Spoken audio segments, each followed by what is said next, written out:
Yes, sir. What up, YouTube? Welcome to the Animation Cave. I'm Gil Rivera, and thank you for watching this video. So this is the second installment of our behind-the-scenes art videos showcasing the production of my comic book, The Nite Stalker. As you can see, I'm continuing the process of completing the double-page spread that opens up issue 2. Now I know on the first behind-the-scenes video, I said I'm not going to use rulers, but when I started inking the big buildings, I didn't feel comfortable freehanding it, so I decided to use a ruler.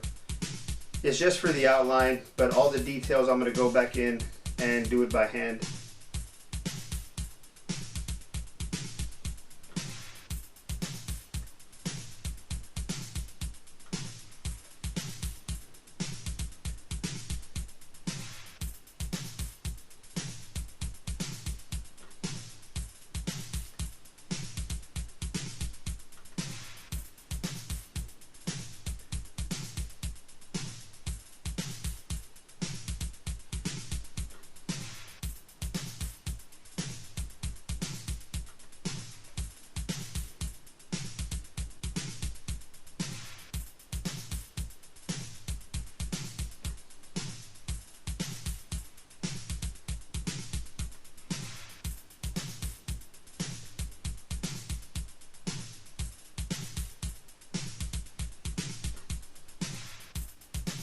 As you can see, I'm starting with the outer details first, and I'm working my way towards the center, which has all the bigger, more elaborate buildings in the center of the piece. I'm doing this because I can knock out the smaller details faster, and it'll help me meet my deadline.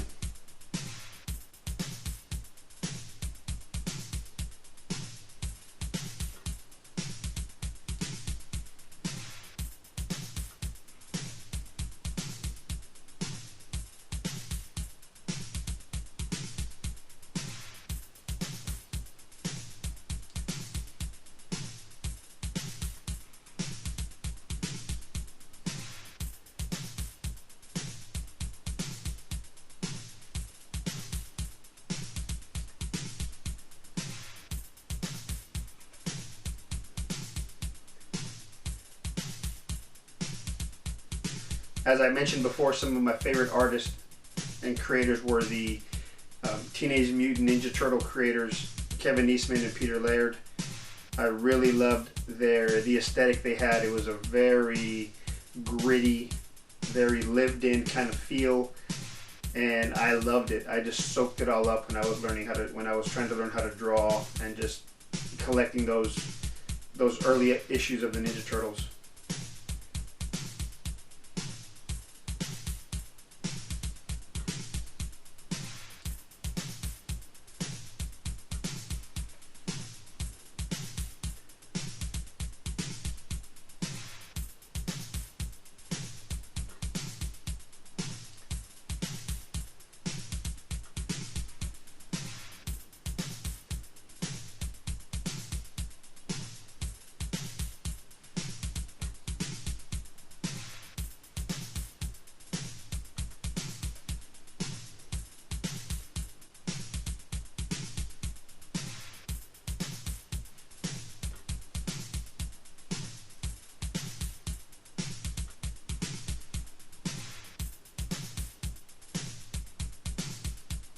On the last episode, I talked about some artists that inspired me and that I admire, but that was really just the tip of the iceberg.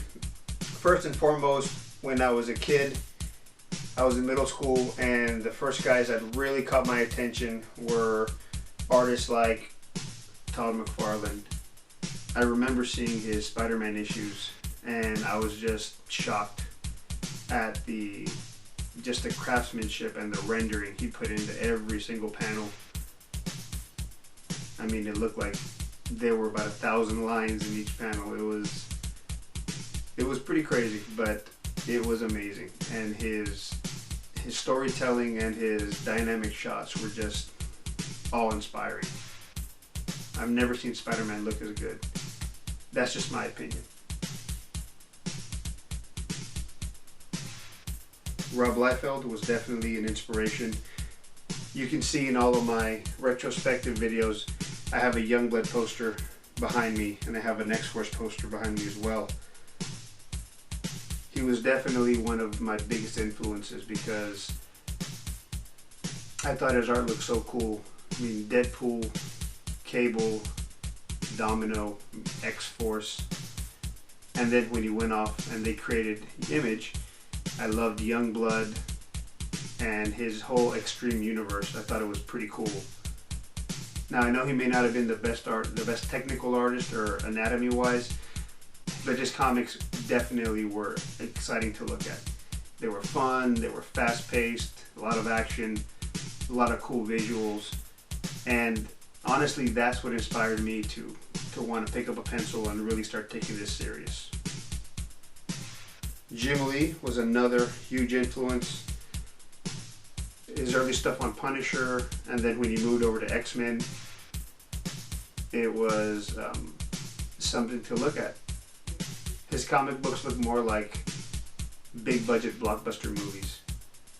The shots were huge, the rendering was on point, and everything looked perfect and in place. One of my favorite artists was an older artist named Gil Kane, who I believe did some of the most dynamic looking comic books I'd seen. And I swear he was the DC cover artist all throughout the 80s, because almost every book that I liked the cover on, it was a Gil Kane cover. Huge influence on me. Another artist that was a huge influence on me, who's been around for a while, was Ron Garney. I loved his early stuff on Captain America, and he did a lot of Marvel projects. But I remember he came back to Daredevil in the 2000s, and he changed up his art style. It was a little bit looser. It wasn't as refined and polished, but I thought it gave it a really cool edge to it, and it made the book just shine. I know he's doing a book with Keanu Reeves right now, which looks pretty cool. Another artist I really admire is John Romita Jr. He'd been doing it for a while, but I really think in the 90s he finally found his look and his flair. It was a little blocky.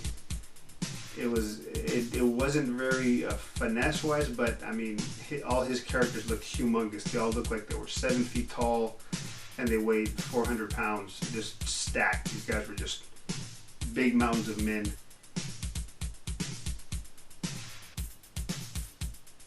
Frank Miller's always been a huge influence on me as well.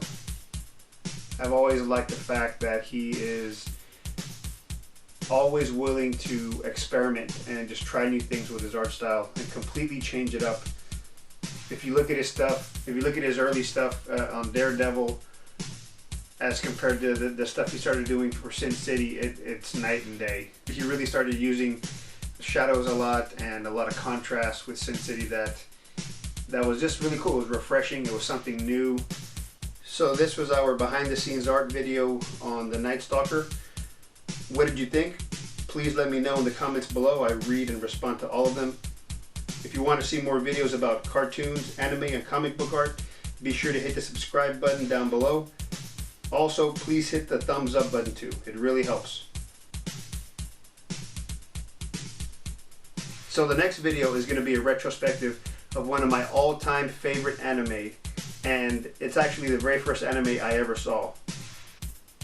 It's Hokuto no Ken. So I hope you'll join us. Thank you.